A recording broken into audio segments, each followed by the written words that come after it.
waktunya sekitar 10 sampai 15 menit. Lalu kegiatan diseminasi yang akan saya lakukan dengan minimal guru 10 orang guru itu berdurasi sekitar kurang lebih 1 jam. Dan yang terakhir adalah pengimplementasian budaya positif di kelas Pak. Jadi ada 4 rangkaian itu yang harus saya laksanakan dalam menyelesaikan modul Bapak. Di sini saya mau meminta izin sama Bapak untuk melaksanakan kegiatan ini Pak. Bapak, apakah bisa? Boleh, nanti kita sesuaikan dengan jadwal di Kombel. Nanti bisa ambil sesi Kombel itu nanti untuk dia sampaikan materi yang mau disampaikan secara positif. Jadi setelah itu nanti ibu bisa berdiskusi dengan Bu Sukiatina, diskusi dengan Bu Dewi, mengambil di agenda Kombel. Di tempatnya sudah kita buat schedule-nya, pelaksanaannya untuk 1 tahun ke depan.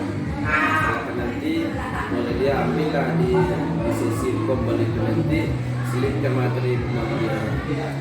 Untuk itu saya mohon dukungan dari Bapak untuk mengundang guru-guru Pak ya. Kan seperti itu. Ya, seperti itu. Dan sampai 10 guru maka kita harus menambah ke sekolah lain seperti itu kalau amanat dari fasilitas.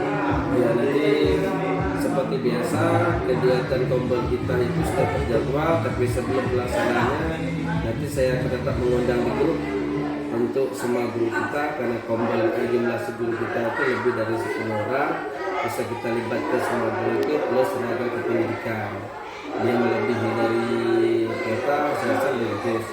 Hanya kan tenaga pendidikan kita itu ada 4 dan juga mungkin memungkinkan kita bisa meminta juga partisipasi adik-adik mahasiswa KPM yang 3 orang.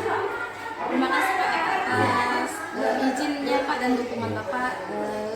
Mungkin setelah ini saya izin untuk melakukan sosialisasi kepada guru ya Pak. Boleh silakan Bu, silakan dilanjutkan dengan program sosialisasinya. Saya sebagai pimpinan mendukung sepenuhnya kegiatan rekan-rekan CGP dan sekolah kita. Terima kasih Pak. Sama-sama Bu.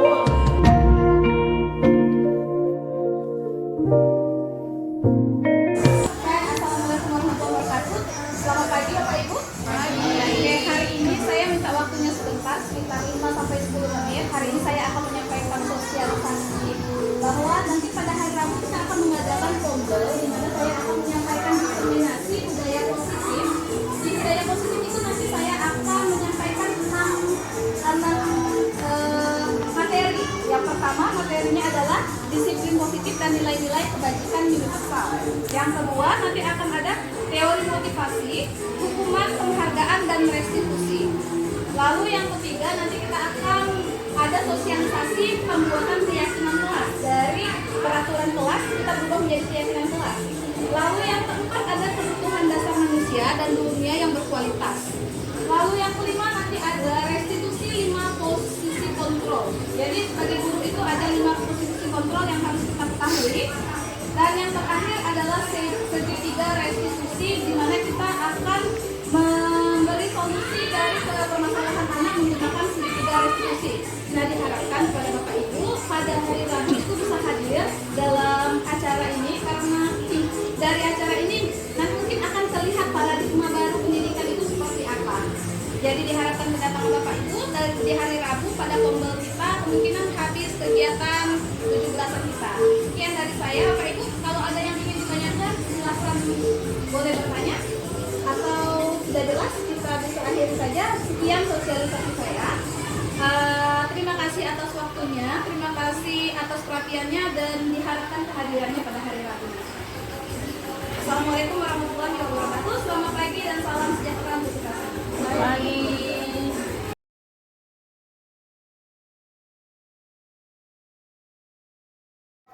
Oke, selamat pagi Bapak Ibu sekalian. Perkenalkan, nama saya Maulidia Anggraini. Saya CGP Angkatan 11 dari SMP Negeri 5 Skadohilir. Kebetulan saya juga guru bahasa Inggris di Skadohilir. Materinya itu tentang budaya positif. Yang pertama, pertanyaan pemantik yang akan kita lihat di sini adalah hukuman dapat mendisiplinkan anak. Lalu pemberian hukuman dengan hal positif seperti membaca atau membersihkan halaman sekolah dapat meningkatkan disiplin anak. Memberikan penghargaan dapat meningkatkan motivasi belajar pada anak. Sekarang kita lihat nih dari 3 pernyataan ini, apakah Bapak Ibu setuju atau tidak setuju? Dari yang pertama, hukuman itu dapat mendisiplinkan anak. Apakah Bapak Ibu setuju? Tidak ya. Oke, yang kedua, pemberian hukuman dengan hal positif seperti membaca dan membersihkan halaman sekolah dapat meningkatkan disiplin anak. Setuju atau tidak setuju Bapak Ibu? Jadi kalau anak-anak kita hukum dengan cara membaca atau kita hukum dengan cara yuk kita bersihkan lingkungan, ambil sampah, itu Bapak setuju atau tidak? Setuju. Oke. Yang terakhir, memberikan penghargaan dapat meningkatkan motivasi belajar anak. Oke, setuju ya? Sementara oke, setuju.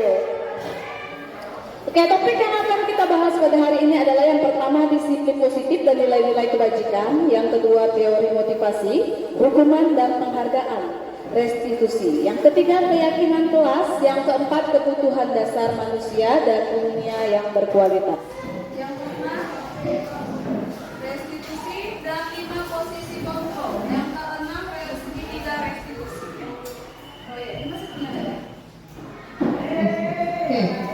Yang keenam, segitiga restitusi. Next. Materi pertama kita yaitu perubahan paradigma atau teori kontrol atau teori pilihan dan ilusi kontrol. Yang pertama, ilusi guru mengontrol murid. Yang kedua, ilusi bahwa kritik dan membuat orang merasa bersalah dapat menguatkan karakter. Yang ketiga, ilusi bahwa semua perbuatan positif, efektif dan bermanfaat. Dan yang terakhir, ilusi bahwa orang dewasa memiliki hak untuk memaksa.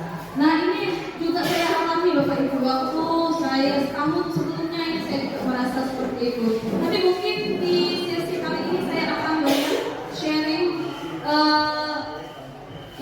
istilahnya ini saya ambil istilah dari fasilitator kami, dosa-dosa masa lalu seorang guru ya, yang saya hadapi pada tahun sebelumnya dan setelah saya ditindas oleh guru penggerak. Apa saja yang sudah kita lakukan kepada anak-anak kita sebelumnya.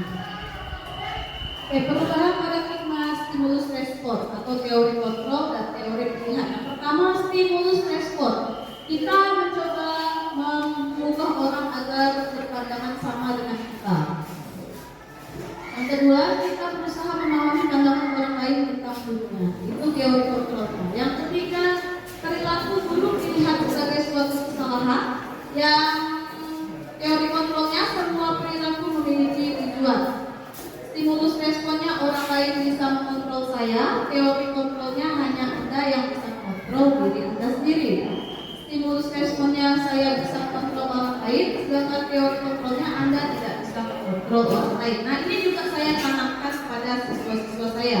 Ini tidak hanya pada guru ya Bapak Ibu. Ini juga saya jelaskan ke siswa saya. Di mana siswa saya ini seringnya seperti ini kan, kalau saya di sekolah dipanggil, nanti dia ini si Yusuf nih ngebully.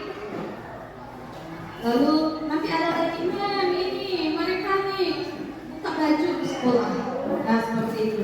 Jadi ini saya tanyakan ke mereka bahwa kita tidak bisa mengontrol orang lain.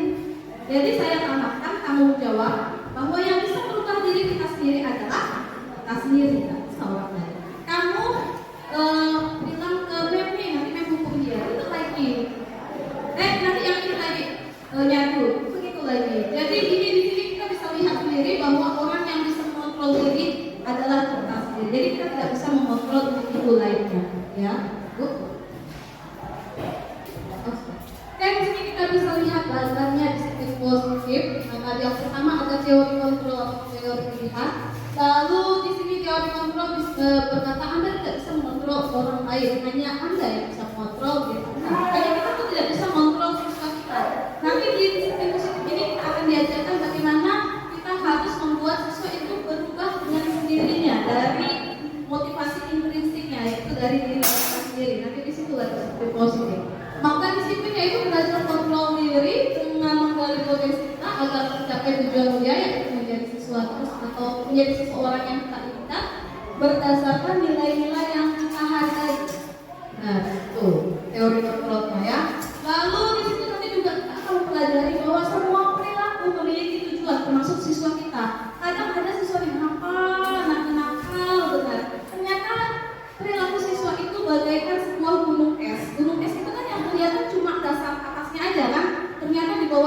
banyak alasan-alasan yang mendukung mereka melakukan hal tersebut. Nanti di sini kita akan melihat apa sih yang membuat mereka melakukan perilaku seperti tersebut. Nah, dari perilaku itu kita akan melihat di teori motivasi. Motivasi itu ada dua hal, intrinsik dan ekstrinsik. Kalau yang X itu kan dari luar kan, yang nanti kita akan lihat untuk menghindari hukuman itu dari luar, karena dia takut hukuman dari orang lain. Ya kan, nggak mungkin hukuman dari diri sendiri ya. Nggak ada manusia mau hukum diri sendiri ya kan. Dan yang memberikan imbalan itu kan orang lain kepada kita. Makanya disitu dibilang motivasi dari luar atau ekstrinsik ya. Sedangkan yang kita inginkan kedepannya itu anak-anak itu menghargai dirinya sendiri atau yang kita sebut dengan motivasi intrinsik, yaitu dari diri dia sendiri. Dia melakukan apapun atau mungkin itu dilakukan atas keinginan dia sendiri, jadi bukan dari hukuman guru atau dari imbalan dari guru. Jadi nanti anak akan disiplin dengan dirinya sendiri, akan tertib dari dirinya sendiri, jadi bukan dari orang lain seperti itu. Lalu kita lanjut ke sini, model berpikir menang-menang atau dalam bahasa Inggris win-win solution. Win kan menang dan menang. Jadi mau guru, mau murid ataupun dari kedua murid yang berkonflik itu nanti akan mendapatkan keuntungannya. Ada 5 posisi kontrolnya, nanti akan kita bahas di slide selanjutnya. Dan yang terakhir 5 perubahan dasar manusia. Jadi ada 6 nilai kebajikan yang ingin dicapai di dinas pendidikan atau di sekolah. Ada 1, beriman dan bertakwa, yang kedua mandiri, yang ketiga berpengalaman kritis, yang keempat berkemunikasi global, yang kelima bergotong royong, dan yang keenam ini kreatif. Ini adalah hal utama, tapi jika ada hal di luar ini yang ingin kita kembangkan itu tidak masalah seperti itu. Jadi ini adalah nilai-nilai kebajikan universal yang kita yakini di lingkungan sekolah kita. Nah, ini yang tadi saya jelaskan, seperti itu motivasi eksternal dan motivasi internal. Jadi eksternal itu datangnya, motivasi itu datangnya dari orang lain atau dari luar diri kita sendiri, sedangkan internal itu dari diri kita sendiri. Jadi tujuan akhir dari sebuah budaya positif ini akan membangkitkan seorang anak itu untuk membangkitkan motivasi internal dari anak tersebut. Jadi tidak perlu disuruh lagi, anak tuh akan terbangun sendiri untuk melakukan tata tertib yang kita lakukan. Dihukum oleh penghargaan, bahwa penghargaan berlaku sama dengan hukuman dalam arti meminta atau membujuk seseorang melakukan sesuatu untuk memenuhi suatu tujuan tertentu dari orang yang meminta atau membujuk. Dorongannya eksternal dan akan ada faktor ketergantungan beberapa dampak dari pemberian penghargaan. Ini ada saya sebuah contoh. Jadi waktu dulu kita berumur mereka, sekolah itu biasanya memberikan piagam penghargaan juara 1, 2, 3. Nah, di sekolah saya juga seperti itu. Bahkan biasanya diberikan hadiah buku atau pulpen atau bahkan uang tunai. Yang pertama, penghargaan menghukum. Penghargaan itu menghukum anak-anak yang gagal mendapat juara 1, 2, 3. Kebanyakan murid saya itu nangis kalau dia gagal dapat juara 1, 2, 3. Itu akan membuat dia tidak termotivasi. Aku rasanya udah melakukan yang terbaik kok, aku masih tidak juara. Seperti itu. Itu maksudnya penghargaan menghukum. Padahal kita tahu penghargaan itu untuk memotivasi mereka ya. Tapi kenapa dia jadi menghukum? Jadi menghukumnya itu kepada anak-anak yang tidak kita beri penghargaan. Jadi mereka jadi insecure. Saya merasakan pada perubahannya. Saat semester selanjutnya, saat anak itu semester pertama juara 1. Pas semester kedua anak itu tidak dapat juara. Malah dia tuh di juara 5 itu salah saya. Saat semester ini kan naik kelas 8 ya. Naik kelas 8 dia itu tiba-tiba di kelas tuh dia tidak mau berbagi lagi dengan temannya. Ampun, kenapa nggak ngomong itu? Gak amin, nanti kalau aku ngajarin dia yang juara. Nah, jadi kayak gitu. Itu yang dirasakan anak. Oh ternyata benar saat saya masuk materi ini, saya bilang balik mas ego kayak itu. Kenapa dia nggak mau lagi bantu temannya? Ternyata dia tuh mungkin di rumah juga dia oleh orang tuanya kenapa juara kayak gitu kan? Seperti itu. Jadi dia merasa terhukum di sini. Lalu penghargaan mengurangi penempatan. Nah ini seperti kalau kita misalnya menyuruh anak itu terburu-buru mengerjakannya hanya untuk mendapatkan reward kita. Jadi itu tidak sepenuh hati mengerjakannya, hanya ingin selesai biar dapat ini. Gitu. Penghargaan tidak efektif pada orang yang tidak efektif, lalu penghargaan merusak hubungan. Nah ini hubungannya bisa dengan guru dan murid atau antara murid dan murid. Contohnya misalnya saya memberikan permen sama anak karena dia itu misalnya bahasa Inggrisnya 100 terus dia tuh tak suka ya dengan temannya yang itu. Dan terasa di kelas atmosfernya berbeda di kelas. Kayak misalnya kenapa aku tak mau duduk sama dia lagi? Jadi itu jadi merusak hubungan kalau kita terlalu banyak memberikan penghargaan kepada salah satu murid dibandingkan murid yang lain. Nah ini yang harus dilakukan ke depannya jika kita ingin memberikan apresiasi atau penghargaan kepada murid. Dalam memberikan apresiasi pengakuan perlu beberapa hal. Yang pertama beri pengakuan secara khusus, jadi tahu detailnya apa dan dia itu misalnya kamu nih diapresiasi atas apa, barangnya itu harus detail atau kegiatan yang dia lakukan itu harus detail. Berikan pengakuan secara pribadi, kalau bisa jangan di depan kelas lagi. Kalau sebelumnya saya itu selalu memberikan itu apresiasi di kelas. Makanya ada sentimen pada beberapa murid yang tidak diberi apresiasi. Jadi kalau sekarang paling kita panggil nanti habis istirahat ke meja mem ya. Nah, kamu kayak ini ternyata kamu saat mengerjakan tugas itu bagus sekali. Jadi kita tidak akan ngomong di depan kelas lagi, yang akan mendengar teman-teman lainnya. Yang nanti yang mendengar yang lainnya yang merasa dia aku tuh udah mau berusaha melakukannya juga, tapi kalau aku tidak diapresiasi itu malah menjadi hukuman bagi teman yang tidak diapresiasi. Makanya kita harus melakukan secara pribadi. Lalu berikan pengakuan kepada semua murid berganti yang berkala. Kalau kita tuh berkala, misalnya ada anak kelas saya itu SMP padahalnya tapi belum bisa membaca. Lalu tiba-tiba pada suatu hari dia itu ada keinginannya tuh sukanya gini, aku mau maju walaupun nggak bisa. Nah nanti kita pas pulang kamu ini bagus, kamu ini bersemangat di sekolah, bersemangat saat belajar. Jadi kita ambil sisi positifnya, lalu kita beri apresiasi ya. Jadi jangan hanya di pelajaran saja, tapi dia bersemangat. Atau misalnya kayak guru, biasanya ada murid yang suka bantu gurunya, tapi di pelajaran tidak terlalu bagus. Nah seperti itu. Kamu ini bekerja keras dan lain-lain. Seperti itu makanya kita harus memberikan pengakuan kepada semua guru tergantung dengan di mana kelebihan murid itu sendiri. Lalu beri pengakuan secara konsisten. Yang terakhir fokus pada proses bukan pada hasil akhir. Oke, contoh pengakuan atau apresiasi kebajikan. Kemarin saya perhatikan rasa empatinya besar sekali pada saat menolong murid baru di kelas A. Saya menghargai kepedulianmu pada saat kamu membantu teman-temanmu di kelas A. Terima kasih untuk rasa tanggung jawabmu pada saat kamu membuat kertas yang berserakan di lantai. Nah, yang ini, terutama yang nomor 3 ini saya bisa lihat sekali dengan yang pernah saya alami ya di kelas. Jadi sekarang karena saya mengajarkan memberikan apresiasi, salah satu dari kegiatan kelas saya adalah saling menyayangi. Jadi teman-temannya itu sekarang pandai dia memberikan apresiasi. Misalnya setiap saya masuk nih, pikir kemarin rajin, mereka dia tuh yang ngepel dia yang buang sampah kayak gitu. Jadi dia tuh pandai memberikan apresiasi kepada temannya yang lain gitu. Jadi kalau kita udah sering memberikan kata-kata apresiasi, anak juga akan meniru kita memberikan apresiasi kepada teman-temannya yang lain gitu.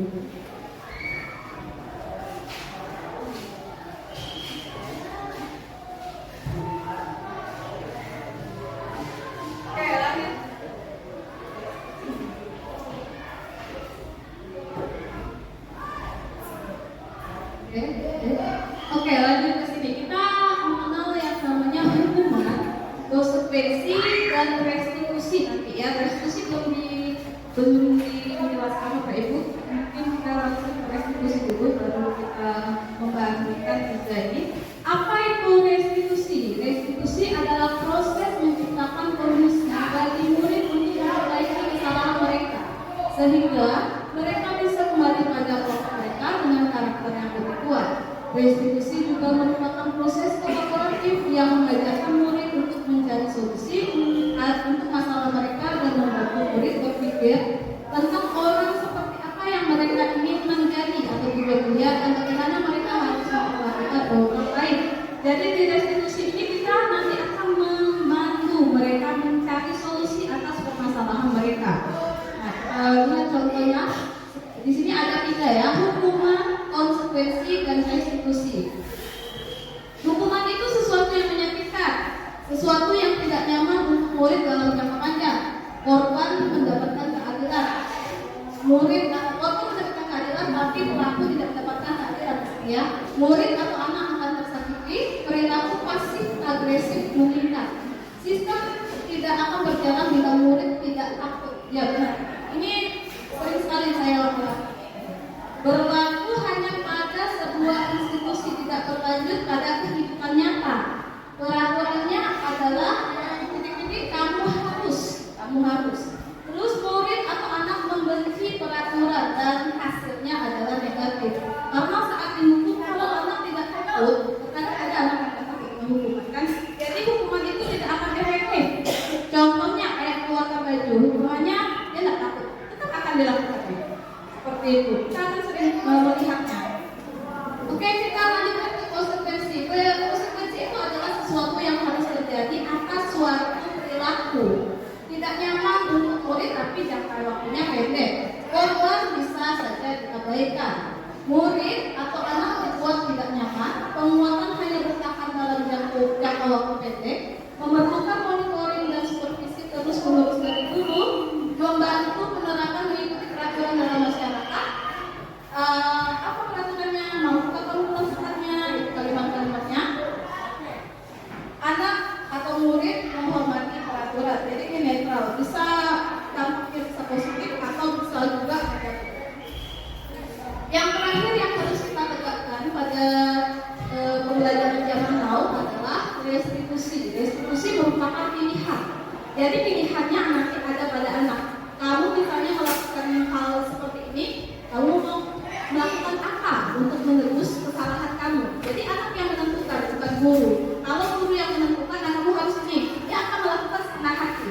Tapi saat dia memberikan solusi untuk dirinya sendiri, maka dia akan melakukannya sesuai dengan apa yang sudah diucapkannya.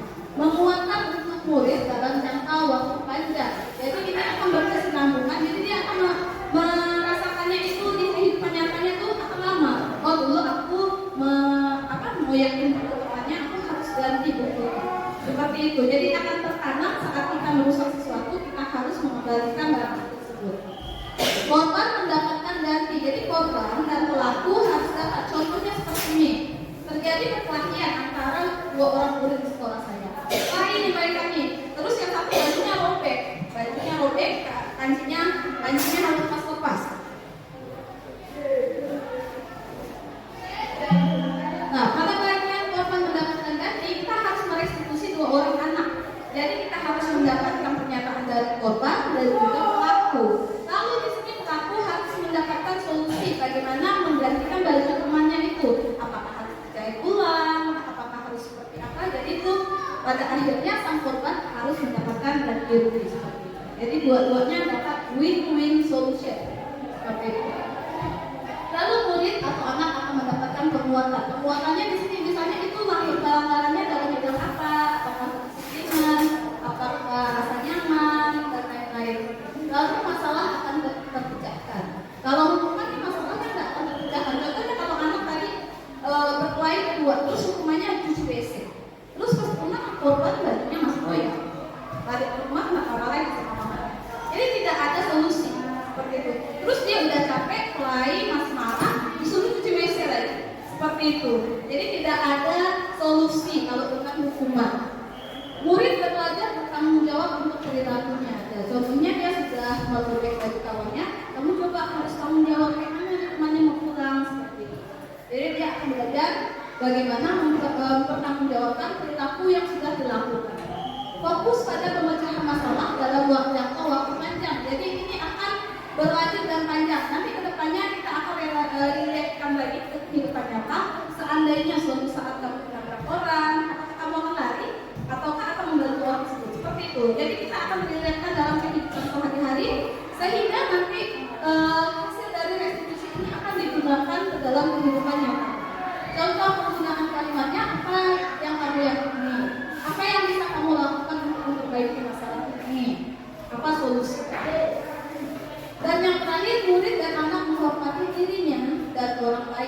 dan hasil dari restitusi ini akan berdampak positif ke depan. Dan ini 9 ciri-ciri restitusi. Yang satu bukan untuk menebus kesalahan, namun untuk belajar dari kesalahan. Yang kedua, memperbaiki hubungan. Yang ketiga, tawaran bukan paksaan. Yang keempat, restitusi menuntut untuk melihat ke dalam diri sendiri. Yang kelima, restitusi mencari kebutuhan dasar yang mendasari tindakan. Yang kelima, restitusi diri adalah cara yang paling baik. Yang keenam, restitusi fokus pada karakter, bukan tindakan. Yang ketujuh, restitusi fokus pada solusi. Yang kedelapan, restitusi mengembalikan murid yang berbuat salah pada kelompoknya. Setelah ini mungkin kita akan fokus pada mencari kebutuhan dasar yang mendasari tindakan dari siswa.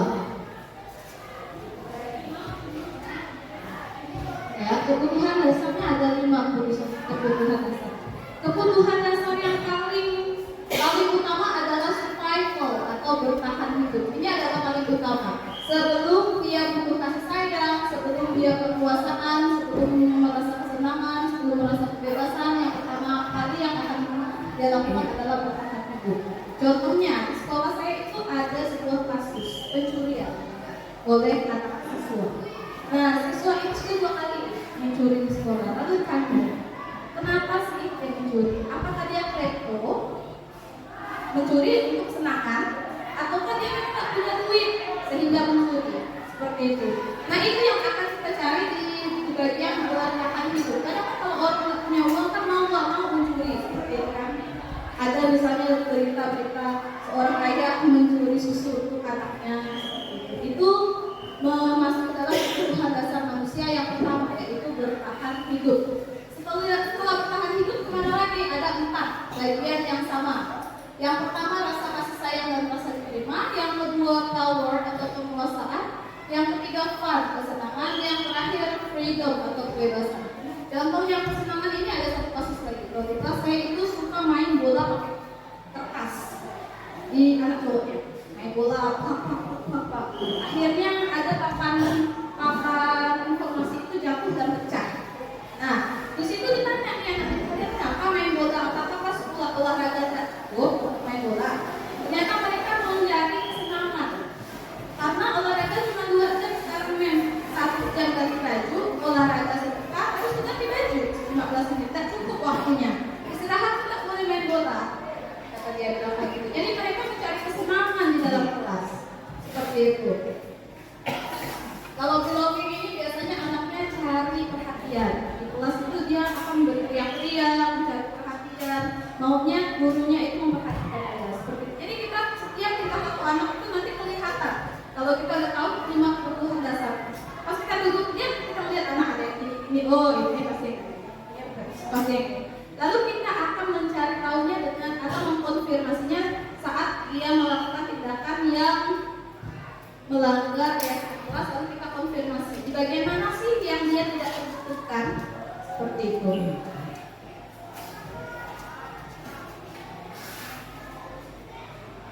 Lima posisi kontrol. Oke, ada 5 posisi kontrol dari seorang guru ya, ini untuk gurunya.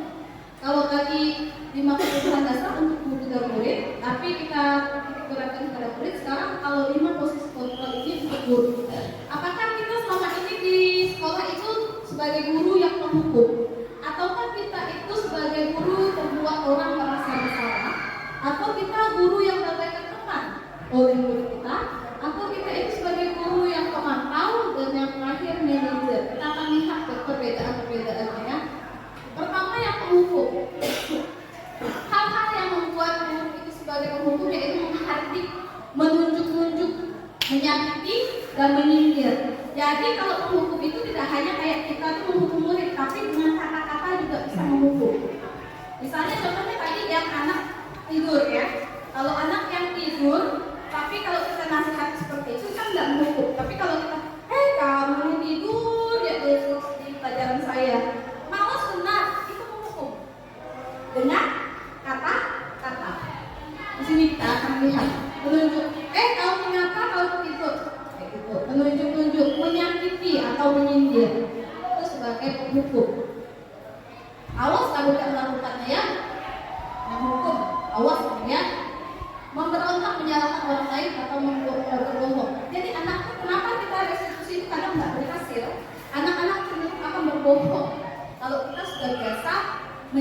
atau memarahkan anak, nanti itu akan susah dieksekusinya. Jadi anak nggak mau terbuka sama kita. Murid mengatakan guru di luar dunia berkualitas, jadi dia pun nggak mau, takut dia dengan kita mandang pun.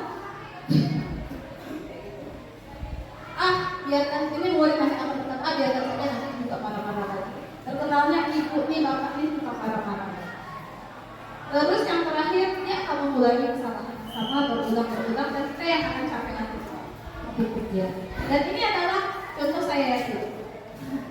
Sampai sekarang murid kelas 9 kalau lihat saya keluar dari sini, masukkan baju. Tapi nanti saya udah lewat, keluarkannya lagi baju. Melalui baju ini tidak akan efektif. Lalu membuat orang merasa bersalah, berceramah mengatakan seharusnya kau ini kayak gini, jangan salah ya. Kenapa datang capek-capek ke sekolah ini? Kasihan orang tua kamu ini. Itu tidak akan efektif ke anak. Itu membuat orang merasa bersalah. Kamu seharusnya sudah tahu jelas tahu mengatakan, ibu ini stres, ibu ini capek, ibu banyak kerjaan di rumah. Dulu saya sering kayak gitu ngomong, ibu ini capek, lalu jangan ikut. Ternyata tak boleh ngomong kayak gitu. Itu membuat anak merasa bersalah, tapi sepintas dia tidak efektif.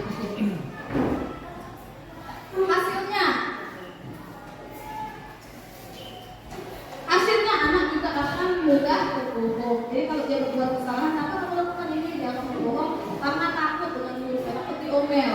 Murid meletakkan guru di dalam dunia berkualitas. Lalu hasilnya cuma maaf ya Nek, maaf ya Pak, maaf ya Bu, terus merasa rendah diri.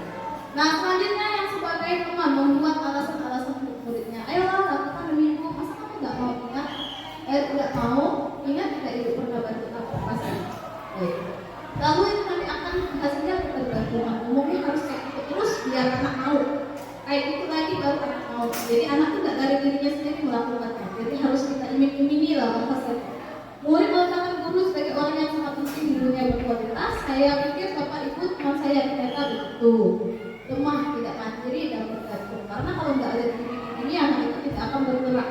Lalu sebagai pemantau, menghitung dan mengukur. Jadi kita kalau setahu saya ini ada namanya poin. Terlambat itu poinnya 1 poin. Merokok itu 50 poin, saat sudah 100 poin itu anak akan diskor selama 3 hari kedepannya. Itu sebagai pemantau. Jadi dihitung. Nah, ada berapa kali di buku piket itu ada berapa kali kamu melakukan kesalahan. Lalu mengukur kesalahannya sampai mana, lalu menghukum. Itulah pemantau di situ. Jadi menyesuaikan itu dengan kawasan. Murid mengatakan guru peraturan dan hukum di dunia berkualitas. Jadi ada hukuman pasti. Berapa banyak bintang yang saya harus peroleh, berapa halaman yang harus saya tulis atas hukuman. Menitik beratkan pada sanksi atau hadiah untuk diri. Yang terakhir sebagai manajer ini yang harus kita tanamkan kepada diri kita, kepada diri saya pribadi. Mungkin kalau bapak ibu mungkin sudah seperti ini, kita lihat ciri-cirinya. Yang pertama sebagai manajer mengajukan pertanyaan. Dulu saya berpikir, kenapa sih dulu ada teman saya, beliau ini kalau anaknya salah itu anaknya dipanggil satu-satu terus tanya, terus walaupun anaknya nggak mau jawab ditanya. Ternyata itu tuh dia sudah menanamkan sifat manajer ini yang saya belum tanamkan. Mengajukan pertanyaan, mencari tahu, sampai kadang-kadang tuh udah tahu ke orang tuanya, tingkat lakunya di rumah. Ternyata itu yang harus kita lakukan. Apa yang kita yakini, apa yang bisa kami lakukan untuk memulai masalah ini, lalu penguatan secara pribadi, karena kita tahu permasalahan pribadi kita bisa menguatkan secara pribadi atas permasalahan dia. Murid meletakkan dirinya sebagai individu yang positif dalam dunia berkualitas. Jadi yang harus dikembangkan atau harus diletakkan ke dalam dunia berkualitas adalah dirinya sendiri, bukan guru. Kalau di sini kan kita dilihat tadi guru, teman.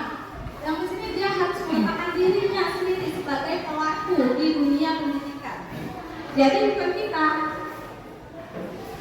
Karena di dalam pendidikan itu kita ini hanya fasilitator, sedangkan yang harus menjadi objek atau subjek dalam pendidikan itu adalah murid. Jadi karena dia meletakkan dirinya sebagai objek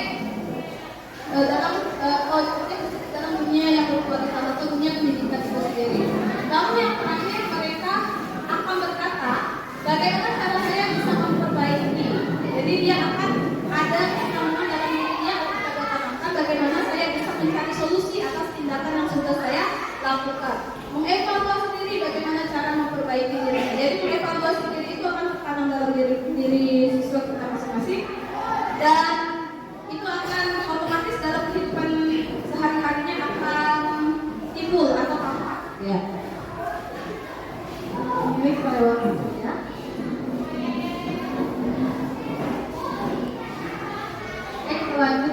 juga restitusi. Saya lewatkan bagian keyakinan kelas itu nanti terakhir akan saya coba jelaskan bagaimana saya membuat keyakinan kelas di kelas saya.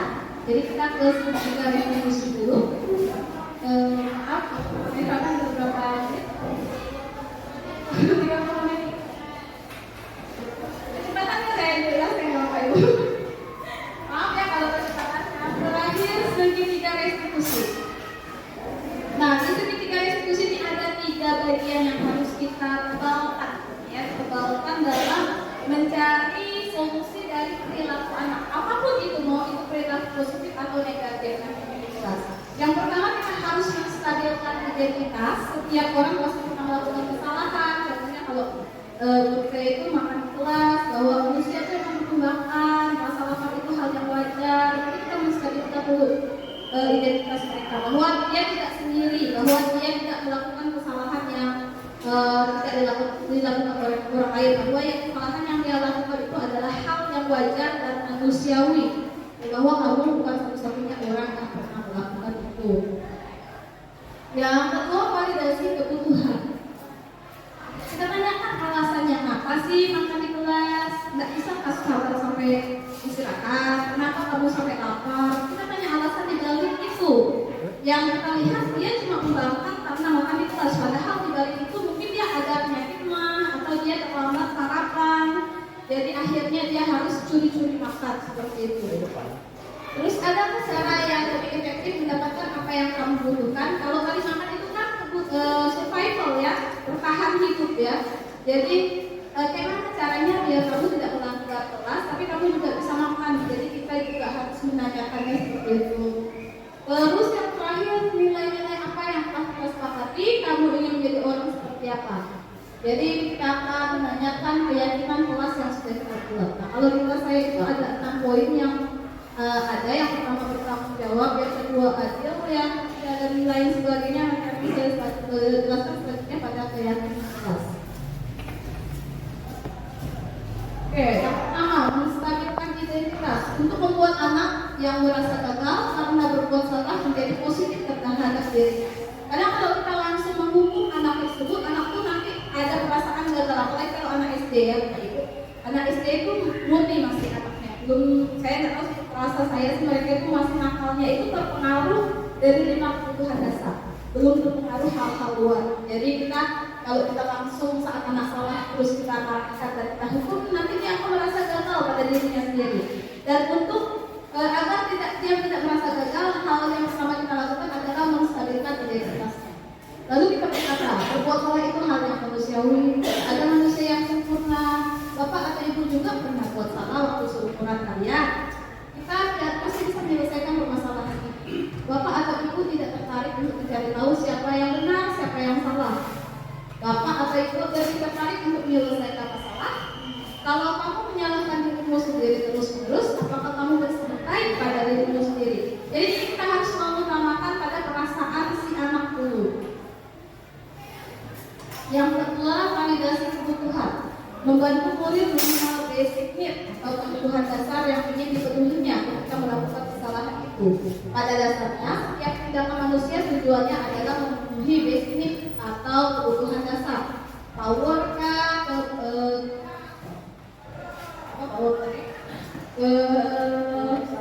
kekuasaan, penguasaan, freedom kah itu, kebebasan, love and belonging, rasa kasih sayang dan dihargai, fun, kesenangan atau survival. Survival itu kayak kan? Ibu udah lebih hafal dari saya. Oke, dengan cara salah satunya ciri-ciri dulu berkata, kamu bisa saja melakukan hal yang buruk, tapi kamu tidak melakukannya kan? Kamu pasti punya alasan kenapa melakukannya. Apa yang penting bagi kamu? Kamu boleh tetap berusaha menjaga sikap itu, tapi tambahkan sikap yang lain baru. Maukah kamu belajar cara lain mendapatkan yang kamu butuhkan tanpa harus memukul? Apakah kamu bisa melakukan dengan lebih baik besok lagi? Nah, kayak kalau sebagai contoh, tadi murid saya yang main bola di kelas, saya tanyakan, kayak mana cara kamu mendapatkan kesenangan bermain bola, tapi tidak di jam pelajaran atau tidak dalam kelas? Main bola aku ikut eskul bola, ada nggak di sekolah? Kalau nggak ada, berarti kita harus komunikasikan kepada seperti apa. Untuk memenuhi itu, saya lagi yang ketiga menanyakan keyakinan. Anak melihat kesalahannya dihubungkan dengan norma sosial dan nilai-nilai yang sebagai manusia berinteraksi dengan orang lain. Dengan cara ciri-cirinya guru berkata apa nilai yang kita percaya di kelas atau sekolah kita, nilai-nilai universal apa yang telah kita sepakati, atau kalau yang belum bikin keyakinan kelas bisa nanya norma apa yang telah terpelajari. Kelas yang ideal itu seperti apa sih? Kamu ingin menjadi anak yang seperti apa? Apa yang kamu rasakan ketika kamu melakukan itu? Kamu menjadi orang yang seperti apa? Jadi kita menanyakan keyakinan itu sendiri. Oke, Bapak Ibu sudah pernah membuat keyakinan kelas sebelumnya? Dan aku sudah lah ya. Keyakinan kelas atau peraturan kelas. Ini kelasnya contoh kelas Pak Henry. Ini baru Pak Henry. Mana Pak Henry ada Pak? Oh, ini baru atau tahun lalu Pak? Tahun lalu ya Pak. Boleh saya kasihnya Pak ya? Oke, kesepakatan kelas. Dilarang ribut dan kejar-kejaran di kelas. Dilarang duduk atau berdiri di atas kursi. Dilarang dari pakaian barang menghapus. Nah, cara membuat keyakinan kelas sendiri, kalau di kelas saya itu atau yang sudah saya pelajari selama modul 1.4 itu adalah pertama kita tanyakan mau kelas seperti apa kita ini ke anak-anak kita. Boleh pakai sticky note yang tempel-tempel itu, boleh juga mereka maju satu persatu. Jadi setiap anak tidak boleh terlewat satupun harus memberikan pendapatnya. Karena mereka merupakan individu yang harus kita hargai pendapatnya. Jadi satu-satu maju. Nanti kan ada di kata-kata kayak ini. Tidak boleh membawa peralatan kosmetik Pak. Ada cowok tulis. Dilarang duduk di atas meja Pak. Ada yang satu. Nanti ada yang satu tidak suka dengan kelas yang kotor. Tidak boleh buang sampah sembarangan Pak. Atau yang piket harus melaksanakan piket. Semuanya misalnya ada 30 siswa, tulislah 30. Lalu kita kelompokkan. Setelah itu kita kelompokkan, kita cari garis merahnya atau benang merahnya. Contohnya, di sini dilarang lempar-lempar menghapus, dilarang makan dan minum, dilarang duduk atau berdiri di meja, dilarang ribut, kejar-kejaran. Itu kan satu ya intinya, menjaga ketertiban kelas. Nah seperti itu. Kita kelompokkan jadi satu keyakinan kelas. Bertanggung jawab atau tertib boleh, atau disiplin boleh. Disiplin ini masuk nih punya si ini masuk disiplin. Disiplin itu contohnya poinnya adalah yang ini seperti itu. Jadi poin utamanya adalah disiplin atau menjaga ketertiban kelas.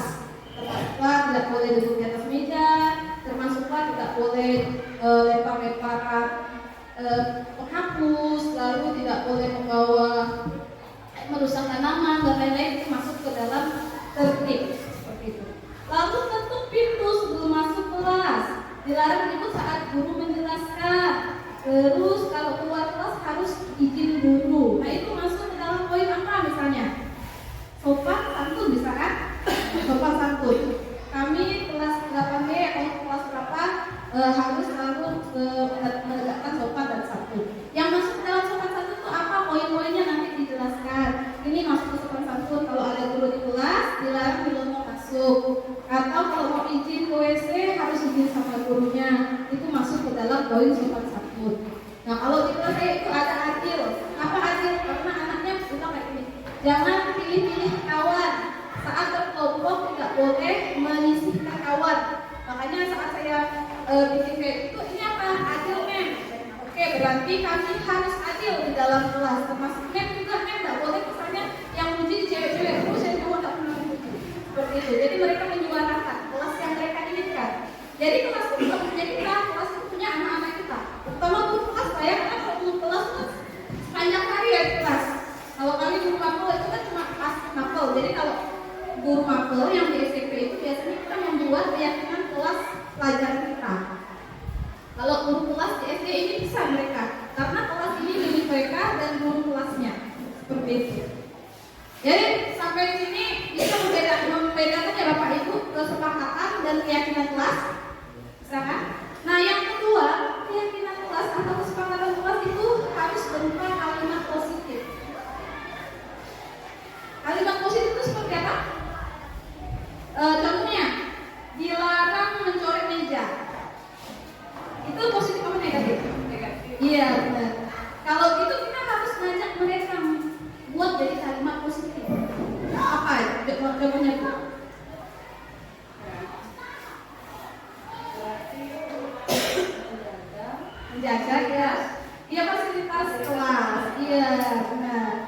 senantiasa menjaga fasilitas sekolah atau fasilitas sekolah.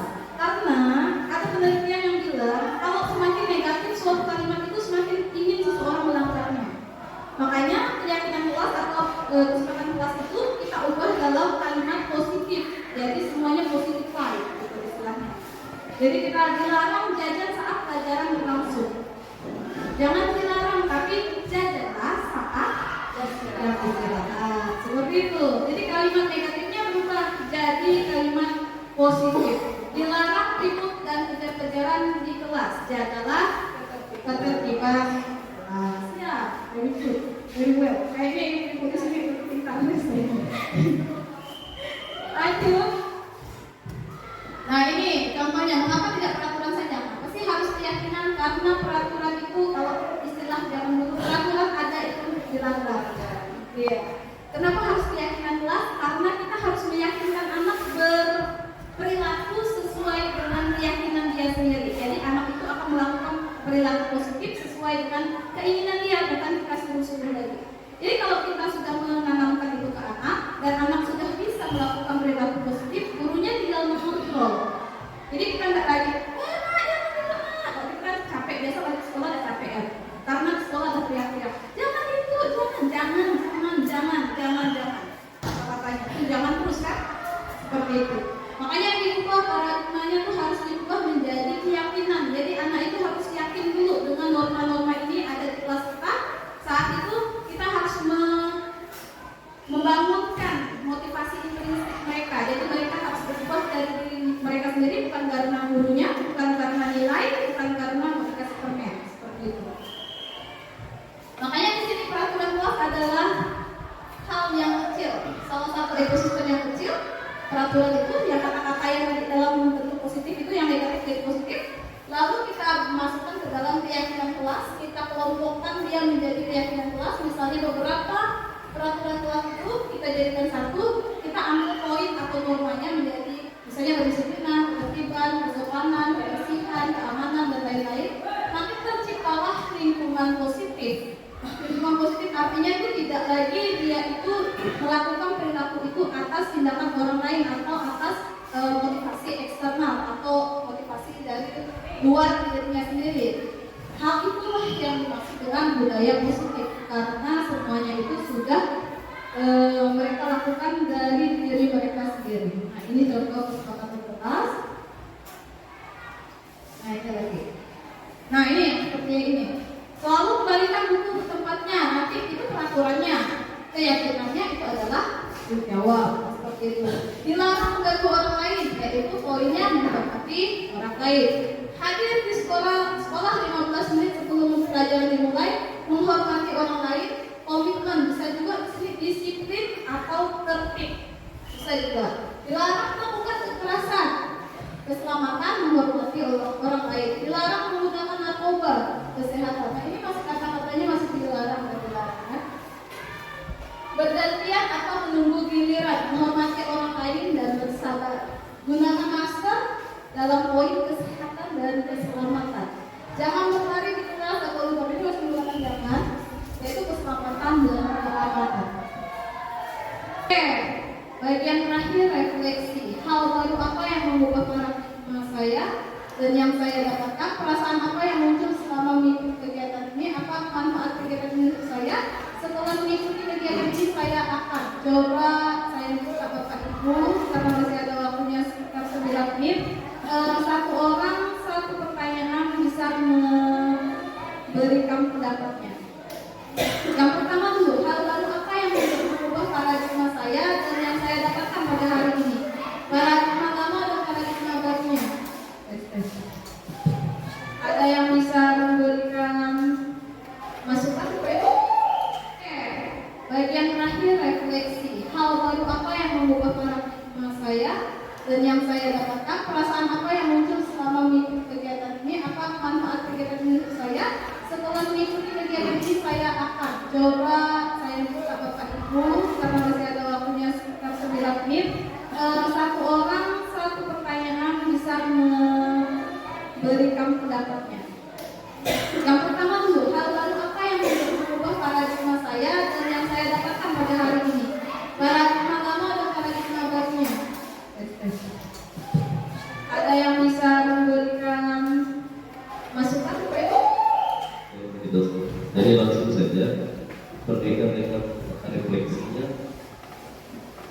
lebih ke hal yang baru didapatkan tadi Bu, berkaitan dengan kegiatan kelas, ya. Jadi apa namanya, itu termasuk dalam istilah baru kan Bu ya. Kegiatan kelas itu termasuk dalam istilah baru muncul juga di istilahnya di kurikulum merdeka. Oh iya. Sebelumnya kan kegiatan kelas itu kan mungkinlah bahasanya peraturan kelas, Ya Pak. ya, tata tertib kelas.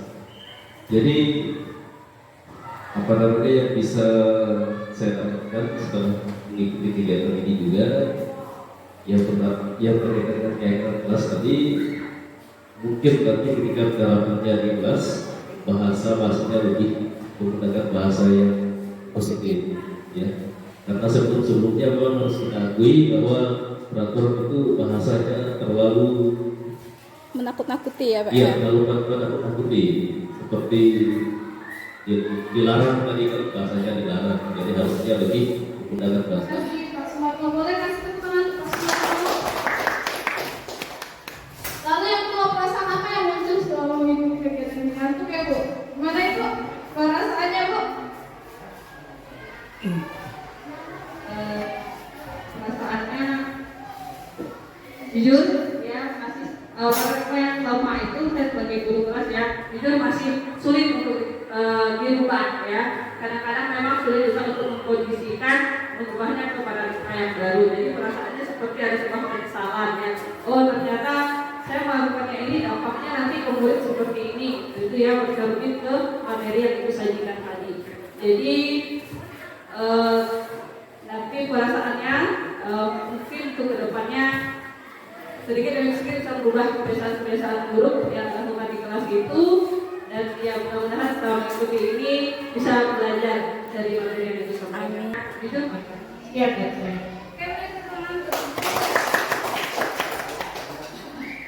selanjutnya, apa manfaat kegiatan ini untuk saya? Ada nggak sih manfaatnya untuk guru? Apakah ternyata ini sudah saya lakukan, ternyata sudah lama saya lakukan ini, tapi baru tahu ternyata ini nih baru digadang-gadang sama Kementerian Pendidikan ya, bisa jadi seperti itu. Apakah ada yang seperti itu Bapak Ibu? Mungkin yang lama nih Bapak nih, yang siapa yang senior di sini Pak? Yang paling senior Bapak ini. Bagaimana Pak? Boleh Pak sedikit kata-katanya Pak dari pengalamannya Pak? Senior ya Bapak, dari berapa tahun Pak?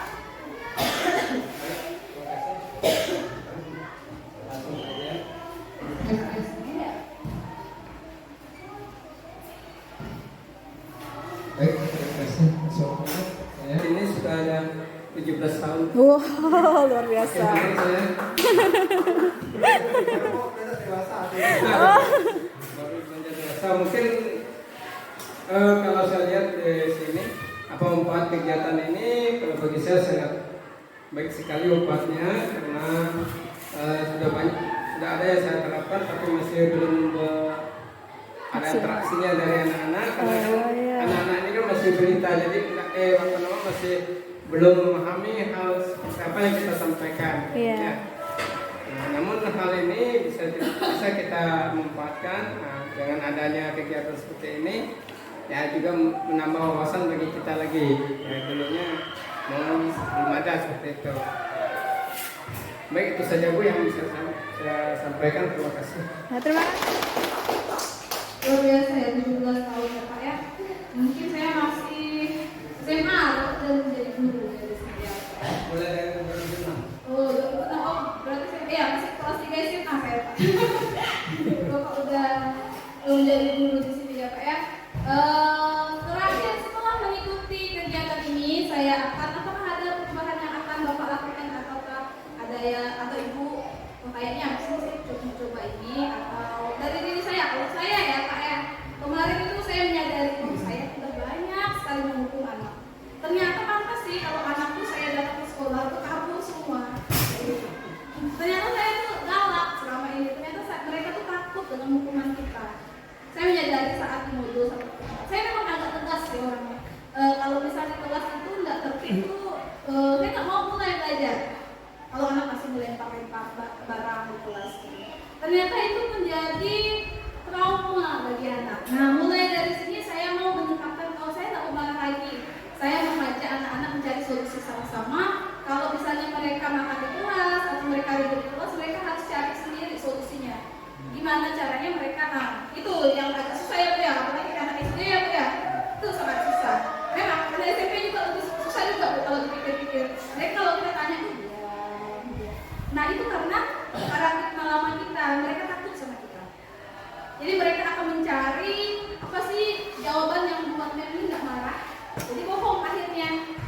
Nah itu yang harus saya ubah. Saya setelah ini akan berubah diri saya. Saya mungkin akan lebih daripada menjadi manajer, mungkin saya pelan-pelan menjadi teman dulu baru menjadi manajer seperti itu. Kalau Bapak Ibu gimana nih? Apa yang akan Bapak lakukan setelah ini? Oh, Bapak yang lebih hijau katanya. Oh, Pak Rese. Pak Rese ya, Pak Rese. Bentar Pak, izin rekam ya Pak ya. Ya, baik. Terima kasih. Sebelumnya terkait setelah mengikuti apa yang saya akan lakukan, berdasarkan dari budaya positif tadi memang ada kata budaya tadi kita ada beberapa tindakan usaha supaya dari saya cuma menurut presiden. Setelah ini bagi diri saya sendiri ya, saya akan berusaha menciptakan budaya positif tadi. Nah kalau tadi bilang guru yang tadi ini sih saya mungkin karena tulisnya terlalu kepala atau gimana atau juga ya. Tapi siswa yang bajunya keluar kalau saya lakukan. Setelah jawabnya keluar. Di sini kan kita berusaha disibukkan lagi dengan kegiatan budaya positif ini. Ya, terima kasih. Terima kasih Pak Rese. Pak Rese ya. Terima kasih. Oke, mungkin sekian saja Bapak Ibu dari saya yang bisa saya sampaikan. Ini juga saya masih belajar Bapak Ibu. Jadi saya harap yang akan saya sampaikan itu hanya sekedar sharing, bukan menggurui Bapak Ibu. Makanya saya lebih banyak relate dengan kelas saya seperti ini, kelas saya seperti itu. Jadi saya cuma sharing ke Bapak Ibu. Dan semoga ini juga akan menjadi hal lain untuk kita ke depannya, menjadi guru-guru yang berpusat pada murid ke depannya. Karena pelaku pendidikan ini bukan kita, tapi murid ke depannya. Guru ini hanya sebagai fasilitator ke depannya. Kita hanya memfasilitasi kebutuhan mereka di kelas. Semua yang melakukan dan mendapatkan ilmu itu semuanya murid. Kedepannya itu para barunya itu seperti itu Bapak Ibu. Dari apabila ada kesalahan yang saya ucapkan atau saya sampaikan, saya mohon maaf dan terima kasih atas waktunya hari ini. Selamat pagi dan salam sejahtera untuk kita semua.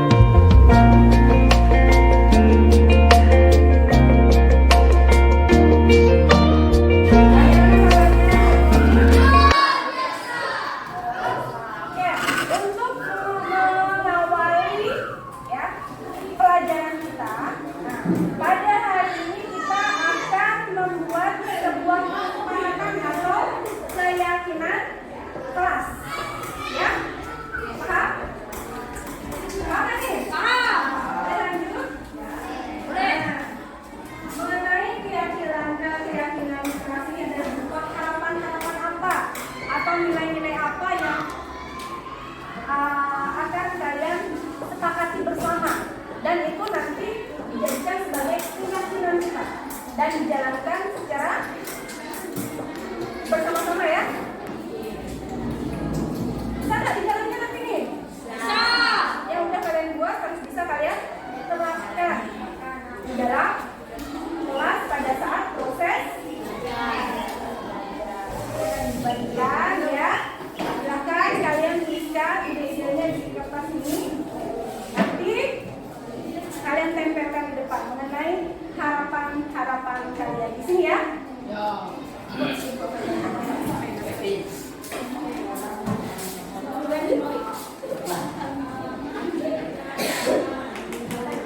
Seperti apa proses belajar kita ya? Kira-kira maunya seperti apa proses belajar kita dari awal sampai akhir pelajaran? Silakan boleh gunakan emoji boleh.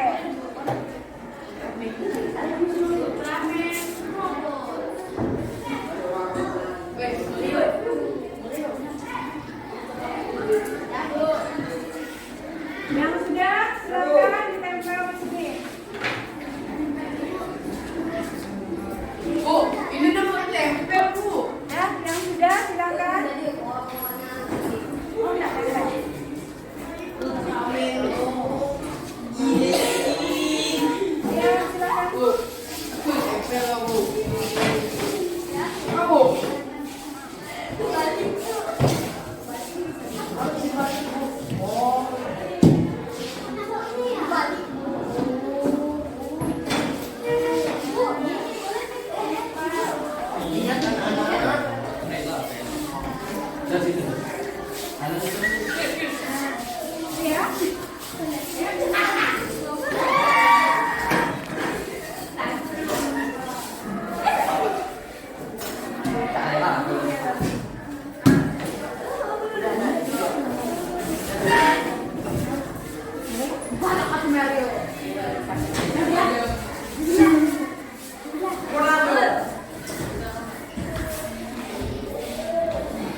Harapan atau keinginan kelas, di mana di kolom harapan ini akan dijadikan sebuah keyakinan, ya. Kita akan lihat sama-sama ya.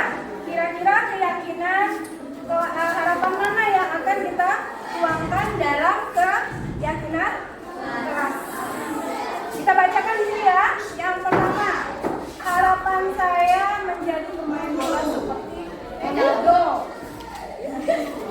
Kemudian agar bisa lebih baik lagi. Saya ingin belajar dengan benar agar tidak mengecewakan. Oke, lebih fokus lagi dalam belajar. Berani bertanya.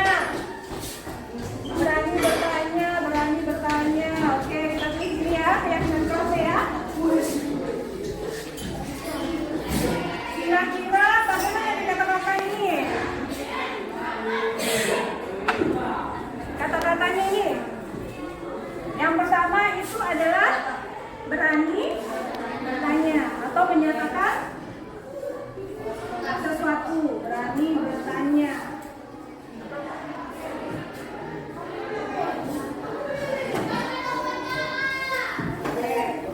Yang kedua, kira-kira keyakinan kelasnya apa yang kedua nih? Sebelum belajar, mari berdoa bersama-sama. Oke, bisa kan dilaksanakan? Iya. Ya. Berdoa sebelum lagi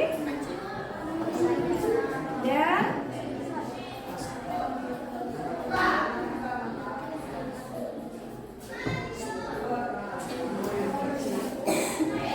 yang ketiga, menghormati perbedaan pendapat dalam berdiskusi. Nah, nih.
Bisa dilaksanakan?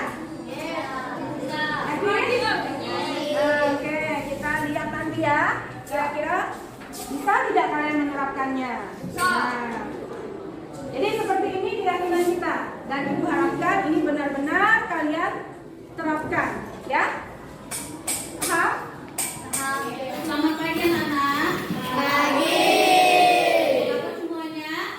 Alhamdulillah ya, pagi ini kita dapat berjumpa kembali dalam kegiatan kita, yaitu dalam proses belajar mengajar. Namun sebelum kita melakukan kegiatan belajar mengajar, ada sesuatu yang akan kita buat untuk menjadi kesepakatan kita nanti di kelas.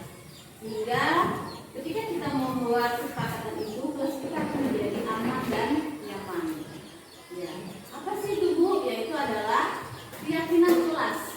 Di mana keyakinan kelas itu biasanya dibuat seluruh atau anggota dari kelas kita ini semua. Harapan kita supaya kelas kita ini menjadi kelas yang baik, terus kelas yang bertanggung jawab, kelas yang memiliki karakter, di mana karakter itu nanti akan membuat kalian menjadi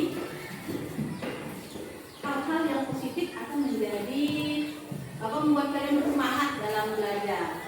Nah, dari itu nanti setiap orang boleh memberikan pendapatnya atau harapannya dalam kelas ini.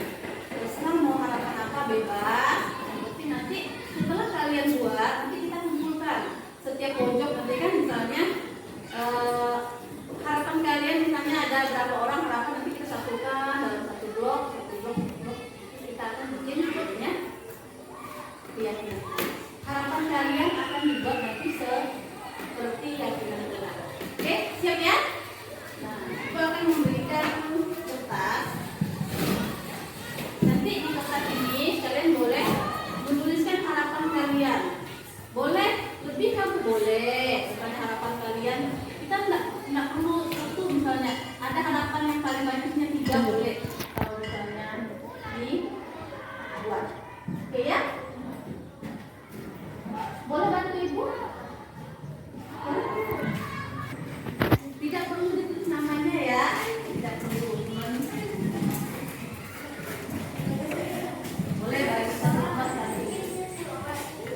Lebih enggak? Terima kasih.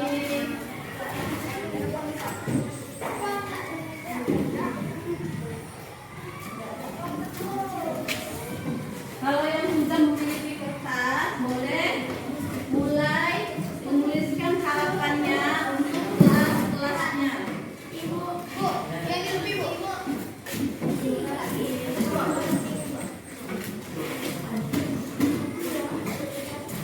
Yang terbalik. Jadi usahakan yang tempelan ini harus berada di belakang. Jadi nanti pas nempel enak kita. Nah, itu ya. Nah, ya, silakan menuliskan harapan kalian untuk kelas kita.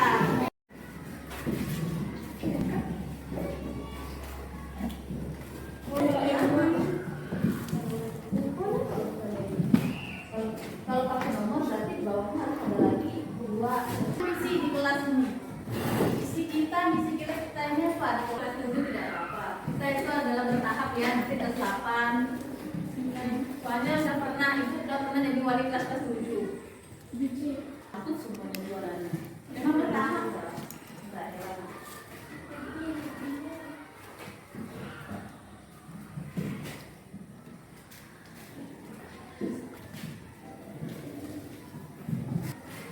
Ibu bacakan. Ya. Ayo boleh berdiri. Boleh. Susun betul. Kalau nanti ya. Betul. Ya.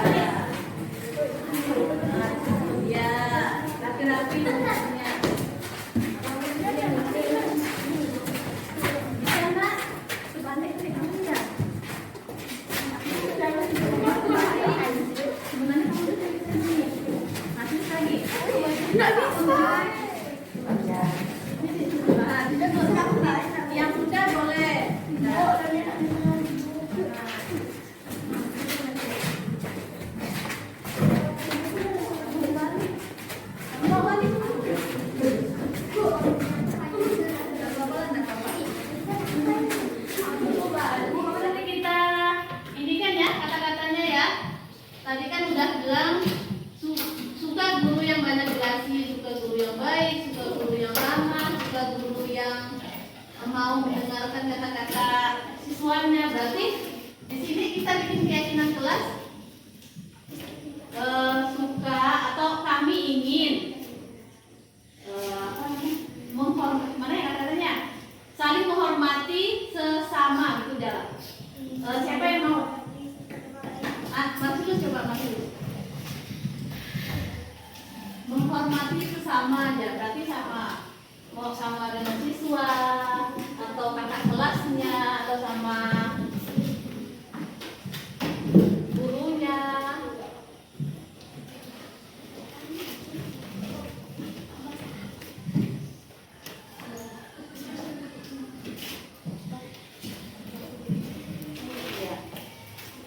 Menghormati sesama. Bu, menghormati sesama tuh kayak gini kamu atau gini kamu? Enggak. Pertama, kalau kita saling menghormati itu kalau misalnya ketemu dengan guru atau dengan teman atau dengan kakak kelas atau dengan siapapun warga sekolah sih, satu adalah dia dengan senyum dulu. Inilah yang menghormati. Jadi ketemu dengan yang warga sekolah kita ada masang-masang muka, berarti kita tidak menghormati beliau ya. Jadi senyum, ada senyum, iya disapa ibu, selamat pagi, atau teman kita hai, baru datang ya, misalnya kan gitu kan. Biasanya ibu lihat ini Mesya tuh hai katanya. Nah itu udah menunjukkan bahwa si Mesya itu udah hormat atau menghargai warga sekolahnya. Yang terakhir adalah udah tadi senyum, sapa, terakhir apa? Iya, salam. Salam. Itu salam fleksibel lah ya. Kalau misalnya tidak salam pun tidak apa-apa, karena namanya juga ada yang tidak mau bersalam bersentuhan gitu kan. Contoh misalnya tangannya kotor, kan tidak mau bersalam. Nah itu ya. Oke ya. Lagi, ibu bacakan lagi nih. Ada lagi tadi. Ini sama juga.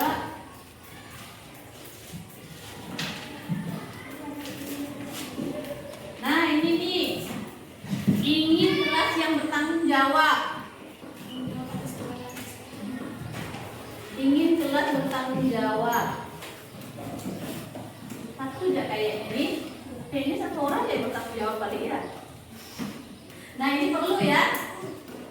Kesepakatan ini, harapan ini ada satu orang ini adalah ingin menjadikan kelas 7 ini, kelas 7C khususnya, kelas yang bertanggung jawab. Nah kira-kira kata-katanya apa yang tepat untuk diutarakan menjadi keyakinan kelas kita? Kira-kira apa?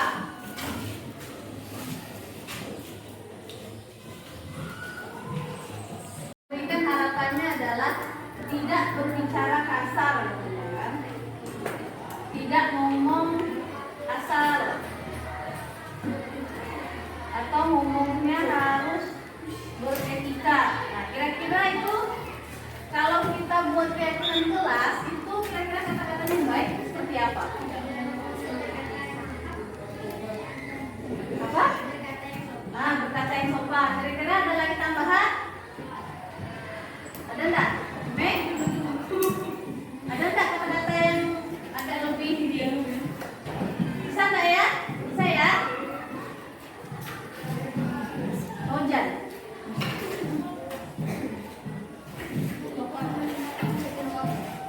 Berkata sopan.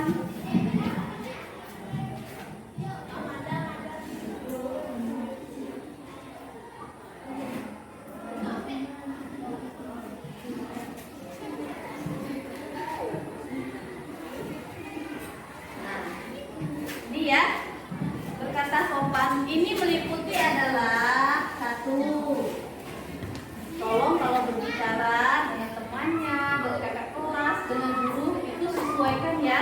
Jadi kalian tuh harus berkata sopan tuh sesuai dengan umur sebenarnya.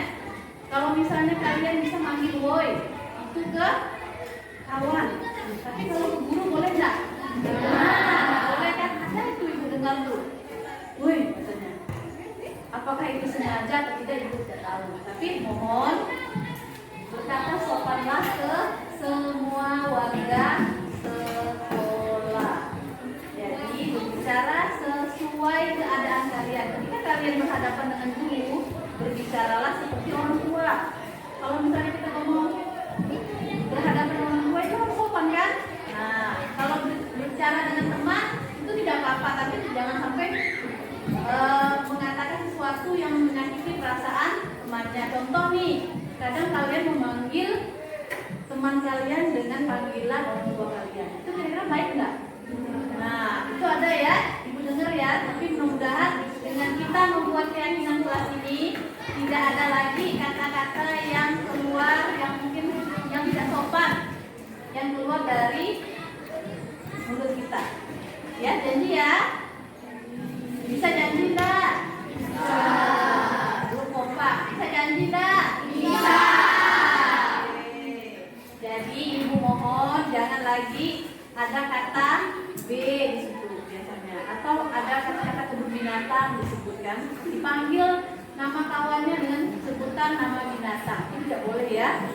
Nah, jadi berbicara dengan baik-baik sehingga nanti respek kawan itu ke kita juga baik. Oh, ternyata dia itu sama juga menghargai teman ya. Kalau misalnya kita berbicara dengan baik dengan teman, otomatis kawan juga menghargai kita. Oke ya. Nah, mungkin ini saja ya. Ada 6 poin keyakinan kelas kita. Mudah-mudahan dapat kita laksanakan dengan baik. Yang pertama adalah, coba dibaca semuanya. Kami ingin kelas ini bersih. Kira-kira udah bersih belum? Belum.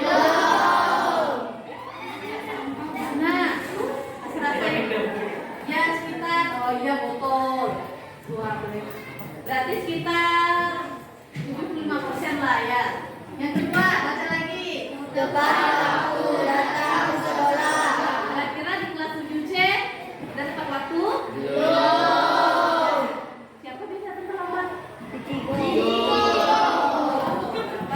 Enggak dapat satu orang Cigo ya. Nah, sekarang kita udah punya kesepakatan. Jadi datanglah ke sekolah dengan tepat waktu. Yang ketiga,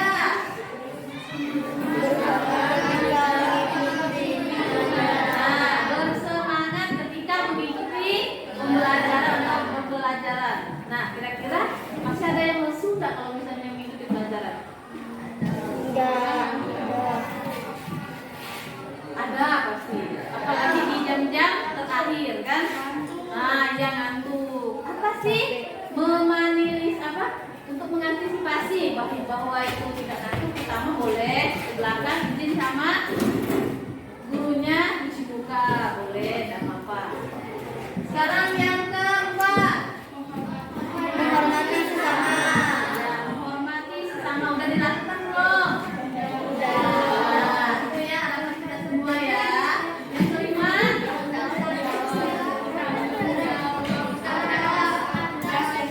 coba ulangi semuanya. Bertanggung jawab atas tugas yang diterima. Kira-kira udah dilakukan tugasnya? Belum.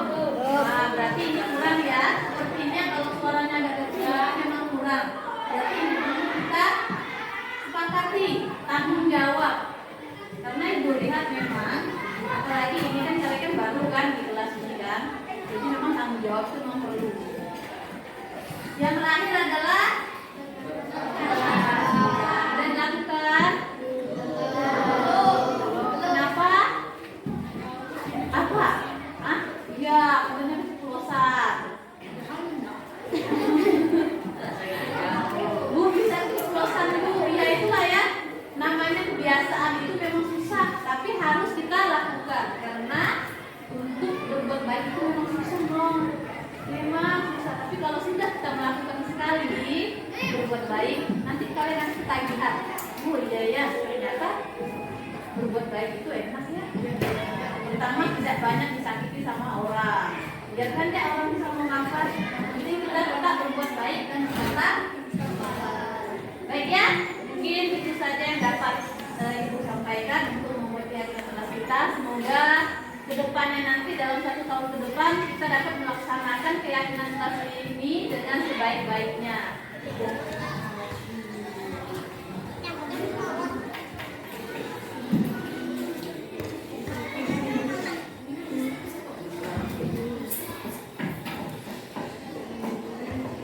kami akan menggunakan HP dengan baik dan benar. Berarti saat pembelajaran kita harus menggunakan HP dengan baik dan benar sesuai dengan ketentuan.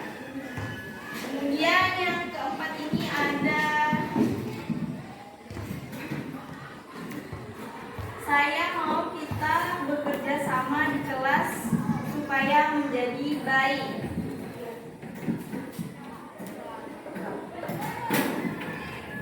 Itu kalimat positifnya bagaimana?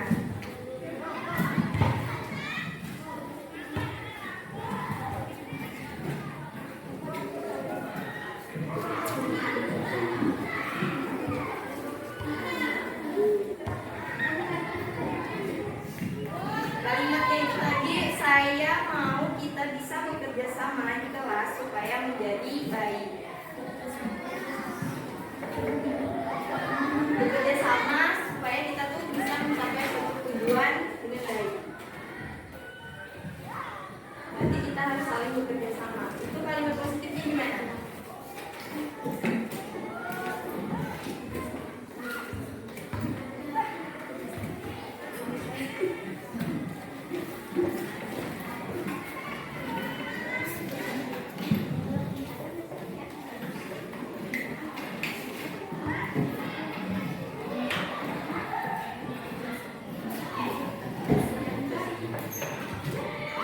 Sampaikan saja, jangan malu-malu.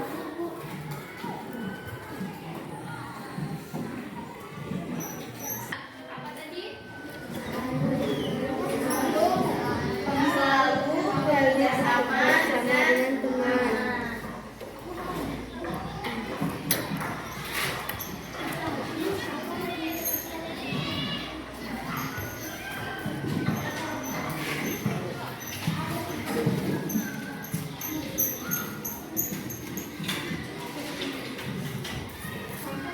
Siapa nih di sini yang biasanya suka nggak kompak sama temannya kalau melakukan sesuatu? Misalkan ada lomba nih, pasti ada yang nggak bekerja sama, atau mungkin ada yang ngambek, ada yang nggak mau. Nggak boleh ya, kita harus saling bekerja sama supaya tujuannya tercapai. Kemudian lanjut poin yang kelima, kita lihat impian kelas harus rapi dan tidak boleh mengganggu teman sekelas. Jadi itu masuk ke kami akan saling menghargai dan menghormati ya.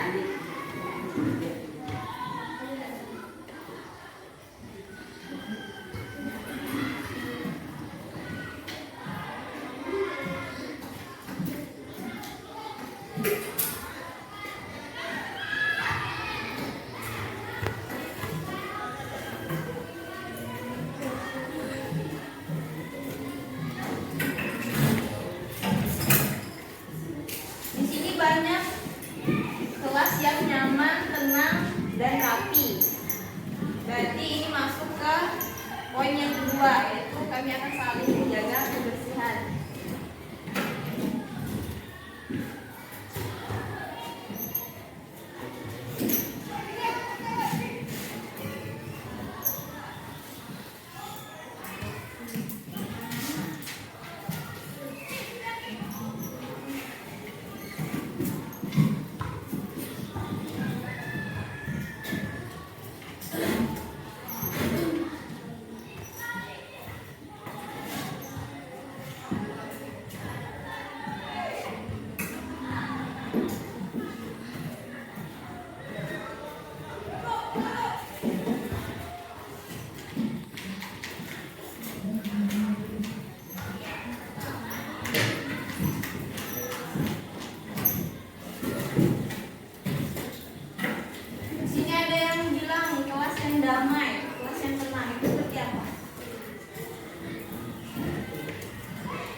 Ayo kalimat positifnya seperti apa?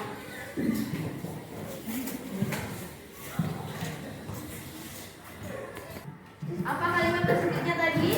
Menjaga ketertiban, menjaga ketertiban kelas, Selalu menjaga, selalu menjaga ketertiban kelas.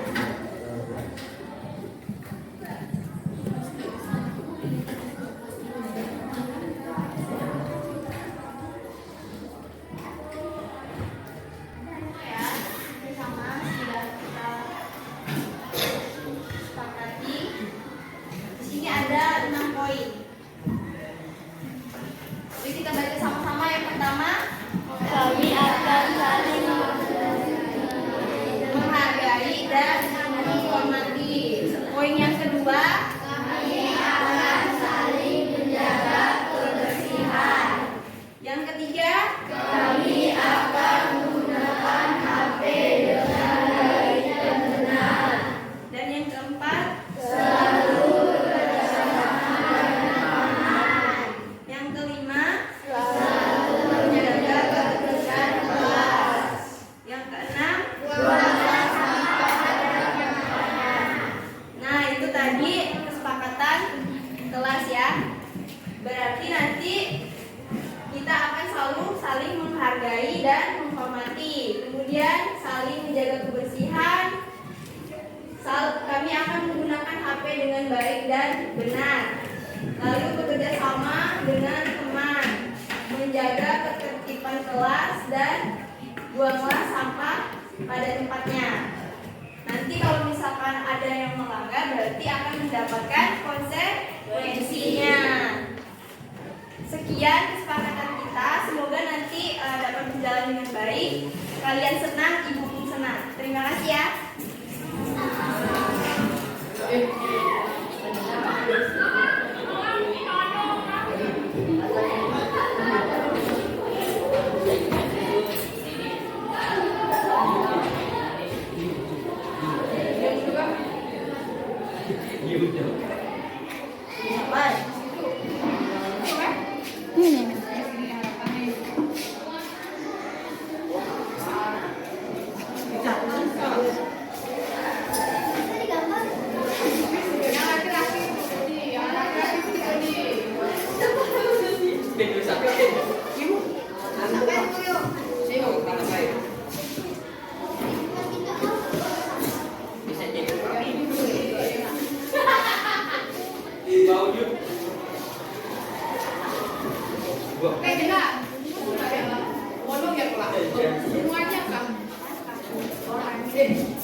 Dia memiliki aturan-aturan main.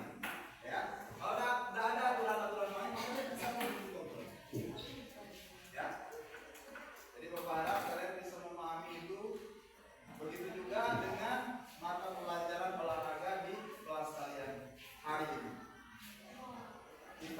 kesepakatan agar pembelajaran PJOK-nya bisa tercapai. Setuju nggak kira-kira? Oke. Kira-kira apa nih kesepakatan untuk olahraga yang sekiranya tidak memberatkan kalian? Oke. Dan Bapak pun bisa terbantukan dengan kesepakatan yang kita buat. Contohnya di lapangan kira-kira apa? Kalau dari Bapak berharap setiap makhluk olahraga praktek di lapangan, kalian harus menggunakan baju olahraga. Setuju tak itu? Setuju, Pak. Angel, Diana, setuju ya? Karena kalau di lapangan kan kita berkeringat, kalau kita pakai seragam otomatis nanti kasihan mata pelajaran yang lain ya. Masuk kelas bajunya keringat-keringat bau, ya kan? Betul? Betul. Kemudian apa lagi? Menggunakan sepatu. Siap. Usulan dari Tito menggunakan sepatu, setuju? Setuju tidak? Setuju. Ada yang bilang tidak, ini apa coba alasannya?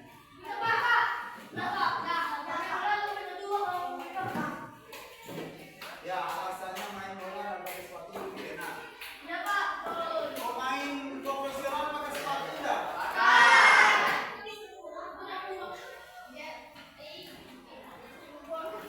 Ya, harusnya pakai sepatu ya. Kalau materinya olahraga, silakan kalian bawa sepatu bola. Demi keamanan kalian juga ya. Kemarin ada kasus kemarin main nggak pakai sepatu kakinya kena kaca kan? Ya, itu yang tahun lalu kan. Ya ini kan pelajaran untuk kita sekarang. Setuju nggak kira-kira pakai sepatu? Setuju. Kalau Bapak voting mau gimana?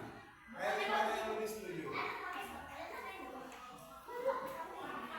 Ya, pada intinya main bola itu tidak ada yang ceker ya. Main bola itu harus pakai sepatu. Kalian pernah main di atau biasa pakai sepatu enggak? Sepatu ya? Iya, sepatu bola dong harusnya. Begitu juga dengan mapel olahraga mata pelajaran sepak bola, cabang olahraga sepak bola juga harus menggunakan sepatu. Nah itu untuk di lapangan. Kemudian setelah olahraga, baiknya kita tetap menggunakan baju olahraga atau seragam. Ya, berarti kita harus ganti baju. Setuju? Setuju tidak? Setuju ya. Karena kita khawatir dengan mapel yang lain kan. Today, we will making our agreement for our classroom. Hari ini kita akan membuat perjanjian kelas atau keyakinan kelas yang nanti sebelumnya memang akan memberikan apa itu budaya positif dalam kelas. Nah, kalau kemarin yang itu sudah membuatkan classroom rules untuk bahasa Inggris sambil bilang itu, hari ini kita akan membuat keyakinan kelas 8B. Artinya ini berlaku untuk pelajaran secara umum, semua pelajaran di kelas 8B. Ada yang ngantuk, Andreas? Itu ngantuk? Ya. Oke, lanjut ya. Pertama, budaya positif itu apa sih? Kenapa kita harus pakai keyakinan kelas? Jadi sekarang itu, nih fakta untuk kalian, tidak ada yang namanya hukuman di sekolah. Jadi ayah kemarin Revo tahun lalu takut datang ke sekolah, dia bilang aku datang terlambat nanti dihukum gitu. Karena yang udah bilang kan datang saja walaupun terlambat ya kan, datang saja ke sekolah walaupun terlambat. Nanti di sekolah baru akan ditanya alasannya kenapa kamu terlambat. Jadi tidak ada namanya hukuman, dihukum untuk cuci WC, dihukum untuk lari ke lapangan, itu tidak ada. Yang ada sekarang nanti setelah kita membuat keyakinan kelas yang ada itu adalah konsekuensi. Konsekuensi itu adalah jika kita sudah membuat perjanjian lalu kalian melanggar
Ada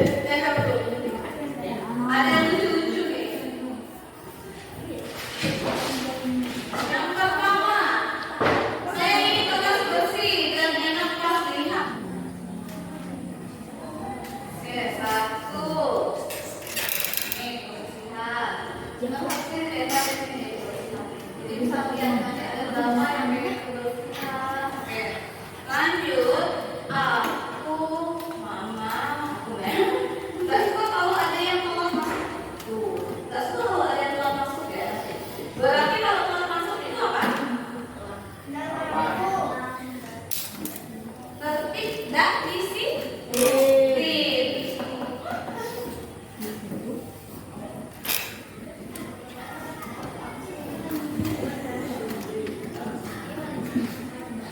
Oke. Ya, karena kalau misalnya ada 1-2 orang yang telat, nanti pasti gurunya ini kenapa kita terus pelajarannya jadi tidak kondusif. Oke, lanjut. Saya ingin belajar dengan santai dan selalu bergembira. Di sini berarti partisipasi. Kita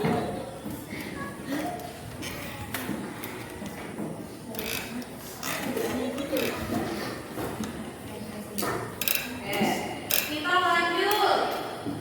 Saya sangat tidak suka yang anak yang Gimana kabar anak-anaknya? Kita waktu sebentar. Di sini kita akan mulai diskusi kita untuk mencari kesepakatan kelas. Ya, kesepakatan kelas kita.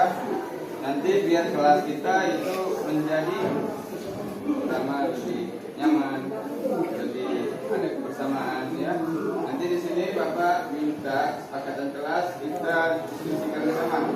Apa-apa saja yang akan kalian inginkan supaya kelas kita menjadi lebih baik.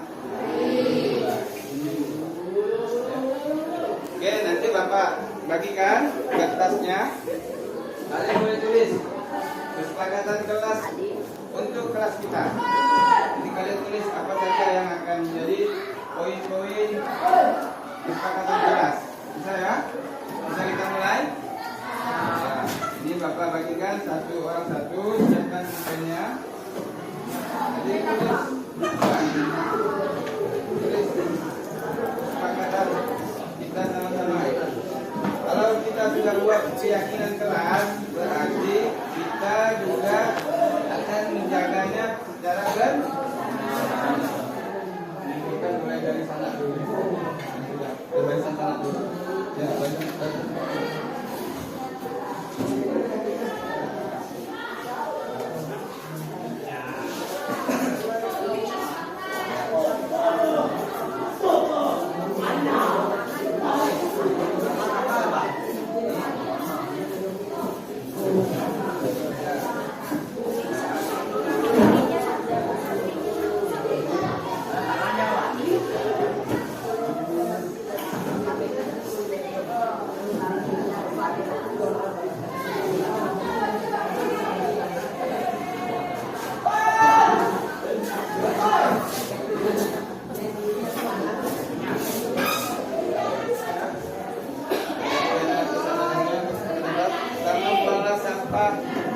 pada tempatnya. Coba kita lihat sini. Silakan. Sama ya. Kami satu. Kita sama ya. Menghargai pendapat buang sampah pada tempatnya. Oke. Saya ada perkataan yang lain. Ini kita harus disiplin dan kita harus selalu buang sampah pada tempatnya. Di sini.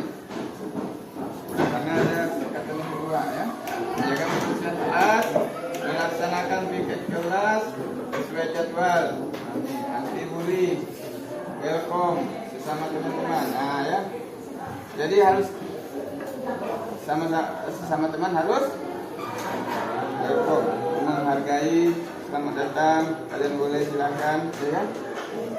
Jadi tidak ada berita di antara kita. Saling mendukung satu sama lain. Nah ya, ya. Ini apa nih? Saling bekerja sama satu kelas, ya. Menjaga kebersihan kelas. Buanglah sampah pada tempatnya. Menjaga kebersihan kelas sebelum masuk kelas. Jangan membuang sampah sembarangan. Buanglah sampah tempatnya. Stop bully. Jangan membuang sampah sembarangan. Buanglah pada. Lalu membuang sampah pada tempatnya. Oke. Tidak boleh mengeluarkan baju saat jam berada di kelas. Kita pisahkan. Ya.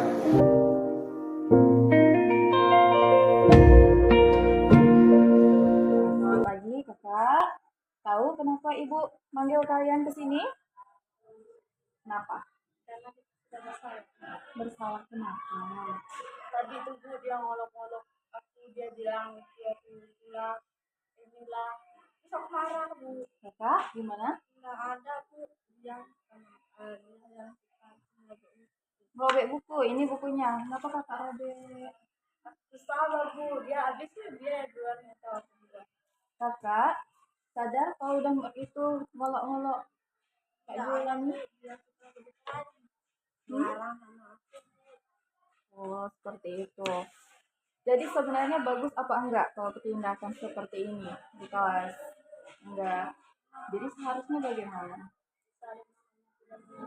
Ya, kalian harus saling minta maaf. Kalian tahu telah melanggar peraturan kelas kita tentang saling menghormati. Jadi, maka sebaiknya gimana? Ya, meminta maaf. Jadi saling memaafkan ya. Tidak boleh lagi seperti itu. Ya, omongkan baik-baik. Jangan pakai tindakan seperti ini, merobek buku kawannya. Dan kakak juga jangan mengolok-olok kawannya, karena itu juga tidak baik. Oke? Nah, sekarang bisa saling minta maaf. Oke, salaman. Nah. Oke. Sip. Sini Ya. Kalian manggil saya. Iya. Irwan. Mem, tadi dengar kamu makan ya di kelas Mem ya? Kenapa kamu makan? Karena belum makan ya. Karena belum makan, lapar. Kenapa kamu lapar? Belum sarapan pagi. Belum sarapan pagi. Oke, nggak apa-apa sih makan tuh Irwan. Cuma kenapa harus makan di dalam kelas ya kan? Kenapa alasannya Irwan nggak sempat sarapan di rumah? Karena nunggu kawan, dia agak terlambat bangun. Agak terlambat bangun. Irwan makan sendiri? Sama Ricky nih. Sama Ricky juga. Oke. Apakah itu udah sesuai dengan keyakinan kelas kita, Irwan? Belum kan? Kenapa? Bagian mana tuh? Bagian berkelompok dalam belajar. Kelompok dalam belajar. Tadi udah dikasih tugas. Terus saat Mem keluar kelas, Irwan lalu makan di kelas. Ya, itu salah nggak, Irwan? Salah. Itu salah. Tapi tidak apa-apa, karena kalau makan itu kan Mem tidak akan menyalahkan. Nah, Irwan juga sudah tahu kesalahannya makan di kelas karena terlambat makan di pagi hari, terlambat ya kan, mau pergi ke sekolah terlambat, akhirnya tidak sempat sarapan ya. Ya, sekarang kalau Irwan paham itu salah, solusinya apa? Saya minta maaf nih. Nanti saya akan minta maaf dengan teman-teman saya juga. Dan saya akan ikut mengerjakan tugas yang tadi saya tinggalkan. Tadi berarti meninggalkan tugasnya? Ya. Sudah dikerjakan belum? Belum. Belum. Nanti berarti minta maaf juga sama teman-teman yang sudah ditinggalkan tugasnya. Lalu kamu ngerjakan tugasnya juga ya?